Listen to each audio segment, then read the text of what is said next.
to our channel. As you guys have realized, our old subscribers, you guys see that we have a lot of different updates and a lot of exciting things to fill you guys in on.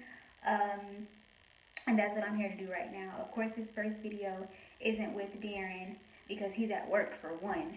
And two, my pregnancy vlogs are just going to be me. We're going to go ahead and get started. I'm not sure right now exactly how I'm going to do these vlogs, if I'm going to do them weekly or if I'm going to do them by trimester. I don't know. You guys give me some advice, give me some ideas. How would you guys like to see it, weekly or by trimester? This first video is going to be the first trimester completely because I am now in my second trimester. We just decided to wait before we went ahead and added things on our YouTube channel. So I'm going to jump right into it. I'm going to tell you guys about how difficult it's been. I'm going to take you guys on the journey we went on. So the first thing I want to talk about is how difficult it was to conceive this baby because of medical issues that I had and I wasn't aware of. I have been diagnosed with PCOS as of last year. I already knew I had endometriosis and I had undergone a couple surgeries to get that removed. The PCOS was diagnosed after I realized after a year, I'm like, okay, we're not conceiving, so something must be going on. I went ahead and I booked a visit with my OB and I discussed this with him. I told him exactly what was going on. He looked at my chart. My periods had always been regular my entire life. Unless I was pregnant, of course I missed the period. But I had always had regular periods. I didn't have any other symptoms of PCOS. None. And I still don't. Like, I don't know. I guess there's different types of PCOS. I'm not sure. So what he did was he went ahead and prescribed me Provera. What Provera does is it induces your period. So he was able to track my period to see, okay, it's going to come on this day, so I need to schedule her for an ultrasound on this day so I can see if she's ovulating on her own or if there's something else going on. So I took the Provera and had that induced cycle, and it was pure hell. I'm not sure if it's like that for everybody, but for me, the Provera cycle was horrible. I'm not even gonna lie to y'all. I won't sugarcoat it. I won't try to paint a pretty picture of unicorns and glitter because no, I was really swollen from my hands down to my feet, my face. I was just swollen. And I'm assuming that's because of the medication and all the hormones it was shifting around. So we did that. He scheduled the ultrasound. When I went in for the ultrasound, they instantly noticed the problem. And the problem is they saw something called a string of pearls. String of pearls is like that telltale sign of PCOS. So to them, they told me that I didn't ovulate on my own, or I had something called, I can't even remember the name, but where I'd only ovulate like some months. Like let's say I'd ovulate in May, but I wouldn't ovulate in June, then I'd ovulate in July. Like I just, skipped months, but my body stayed regular. So that was devastating news for me because with PCOS, it's hard to conceive. And I'm just like, I am never going to be able to have another baby. So I was really depressed for a little while. I was really upset about it. And my doctor convinced me to try a fertility medication called Femara. I tried the Femara in March of 2016, around the time Darren was getting ready to deploy. I'm like, all right, this is my one shot because he's about to be gone for a while. Took the Femara. We did what we were supposed to do, and it still didn't work. So that was another depressing thing for me. I'm like, he's deploying, and our shot at trying to conceive before he deploys has been shot down because the medicine didn't work. So I was upset about that too. Um, we got through that. Obviously, he went ahead and deployed, and we put baby making on hold until what we thought was January of 2017. That was our plan. We weren't going to try for a baby again until January of this year. Of course, nothing goes according to your own plan. So don't even try it because it doesn't work like that. Um, Once he got back, we had a lot of stuff going on. Like we had wedding planning to do. We had our wedding to actually have, and then we did this big move to Texas because that's where he is currently based. So we now live in Texas.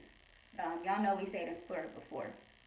So all of that was going on, and we still were like, baby, back of head, baby, back of head. Nobody's thinking about it. What I did in August was I tried the Femara again just to see if I would ovulate. So I was taking it in August, and I was or was it September? It was September. I took it in September around our wedding to see if I would ovulate. And I guess I didn't, or I guess once again the medicine didn't work. So I was like, forget it, I'm not taking this anymore. So I did away with the Femara. I actually still have like a bunch of those pills left. Did away with the Femara and just was like, all right, we'll try again in January. Not a problem. So fast forward a couple weeks, I was sitting in the living room with Darren, and we were just having like a casual conversation, and he mentioned something about my period. So I'm like, is my period late, or am I just not calculating something right? Like I looked at my apps, and I'm like, all right, all apps say 3 days late. But, we did have stress from moving and all that, so I just instantly thought it was my body knocking stuff out of, the norm. But it stayed on my mind, and I have to know stuff. So I went ahead and I went to Dollar General, and I got a test. I didn't tell Darren. I was just like, oh yeah, I'm going to go to the store. I'll be back. So I went to Dollar General, and I got a test. I brought the test home, and I took it. This is the Dollar General test that I took. I took the test, and I waited 5 minutes, and the test was still blank. There was no control line. There was no nothing. So I'm like, all right, wait another 5 minutes. Waited, no control line, no nothing. Test still blank. So then I was like, you know what? Just go get another test. But I didn't throw this one away. So I went back to Dollar General, got another test. I got like the clear blue, just the regular kind, just the regular blue dye kind, or pink dye. It was a pink dye with the lines on it, with the curve handle. Got that test, and I took it, and the thing fell apart. Like as soon as I opened the pack, took the test out, the whole test fell apart. So I'm just like, all right, it's probably not even meant for me to know if I'm pregnant, and maybe something is trying to spare my feelings, because I know if I see a negative test, I'm going to be depressed, I'm going to be upset. So I'm like, maybe it's just not meant for me to know. But, of course, as women, we still want to know. So the test was, the little part that you pee on, that was still intact, and it was still attached to the little strip. So I was like, what the heck? I'm going to go ahead and pee on this thing and see what it is. Or it was a blue dye. I'm so sorry, y'all. Pregnancy brain is real. It was a blue dye test. So I peed on that part, and then I turned it over, and I'm watching it, and I'm like, okay, this looks like a plus sign. But, when you want a baby, you have line eyes, and you will make a positive out of a blank piece of paper. So I called Darren in the bathroom. I was like, hey, does this look positive to you? And he looked, and he was like, yeah. So I'm panicking. I'm like, okay, can we go to CVS and get the digital test? Because, I have to see the words. I need to know. Jumped in the car. I went to CVS, went and got the digital test. And I took that. Y'all know, I don't know if y'all ever taken these tests. But when it's a negative, it takes, the full 3 or 5 minutes or however it is. This time, I'm sitting there. I'm just looking at the test okay. 30, 35 seconds, instantly pops up pregnant. So I was like, oh, wow. Okay, it's real. This wasn't even enough to convince me. So I woke up the next day and I took another one. And it still says the same thing. So I was like, okay, we have a baby on the way. Cool. So I went to the bathroom the next morning just to clean up stuff in the bathroom, and I found the Dollar General test. I'm like, let me get rid of this crap. I don't even know why I still have this test. I didn't spend my, yeah, it was $1, but it was my dollar. Like, I spent my money, and this crap don't work, whatever. Turned it over. Positive. Now, this bad boy took 24 hours to work, so Dollar General still got to get their stuff together one way or another, because it should not have taken 24 hours. That's ridiculous within itself. I'm going to go ahead and jump into my appointments and my symptoms and belly shot and ultrasound pictures and all that stuff, because I don't want this video to be too long. I had my first appointment at 6 weeks. That was just a regular appointment. Went in, they took blood. Did they take blood? I don't remember. I don't think they took blood. It was just like a regular checkup. Like, they didn't do anything that normally gets done at a prenatal appointment. So we went to that appointment. They gave us a goodie bag full of prenatal vitamins and forms and the hospital tour guide and all of that good stuff. And then they scheduled us for an ultrasound 2 weeks later at 8 weeks. Went in for that ultrasound and we saw a baby. This is the picture from that ultrasound right there. So that was our first time seeing the baby, and I was able to ask the ultrasound technician if we could hear the heartbeat. She was like, it may be a little too early, but I'll go ahead and try. She turned it on, and sure enough, we did hear the heartbeat. So that was kind of like okay, it's real, but it's not hitting me yet.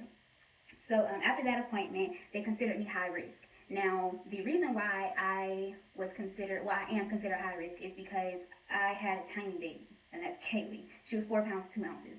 So yeah, that in itself was a lot. So now I have to be monitored a lot more. My OB no longer does my ultrasounds. My high-risk doctor does all my ultrasounds. And I get an ultrasound at every single appointment versus only getting 4 ultrasounds, during pregnancy. I'm going to have a bunch of them. So after that 8-week appointment, I started seeing my high-risk doctor at 12 weeks. High-risk doctor, these are the pictures.